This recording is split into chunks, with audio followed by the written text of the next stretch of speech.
এই জ্বালাৰ দাম কি কৈছে? পোৱা 10 টাকা। কিলো 40 টকা। এই তই দেখোন ধনী হওঁতে বেছি দিন নালাগে, ইমান টকা ক'ত থবি?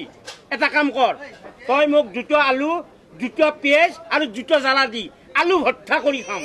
ঐ বাপু, আলুৰ দাম কেনেকৈ কৈছা? বেছি নাই, মাত্ৰ 30 টাকা। বেছি নহয়, মাত্ৰ 30 টকা। ঐ তই আলুৰ দাম কৈছা না হাতীৰ দাম কৈছা? আলুৰ দামে কৈতাছি, হাতীৰ দাম কৈ নাই। কম চম নাই? বাপ্পা ঐ, 8 কেজি আলু যদি 30 টকা দি কিনি খাব লগা হয়, হা? ঐ চাউল দালি কি হেঁতি কিনিমে? একদম 30 টাকা। নিলে নে নানিলে যান? কি লুলি লোক নললি নাই? সামান্য আলু বেপাৰী এটা হয় তোৰ ইমান গৰম কথা, হা?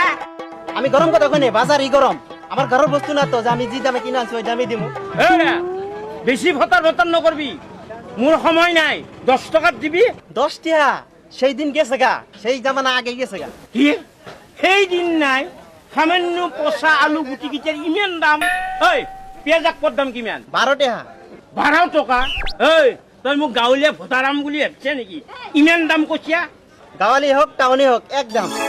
ঐ ডাঙৰ ডাঙৰ মানুহৰ কথা বেলেগ, সেনে দামতো কিনি খাব। আমি হাজিৰা কৰা মানুহ কেনেকে খাৱাই? ঐ জ্বালাৰ দাম কি কৈছা? পোৱা 10 টাকা। কিলো 40 টকা। ঐ তই দেখোন ধনী হওঁতে বেছি দিন নালাগে, ইমান টকা ক'ত থবি? এটা কাম কৰ, তই মোক 2টা আলু, 2টা পিঁয়াজ আৰু 2টা জ্বালা দি আলু ভৰ্তা কৰি খাম। দি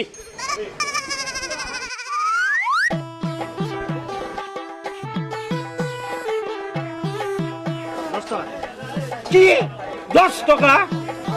এইটো নাই তোৰ লগত। হা লওঁ পিছে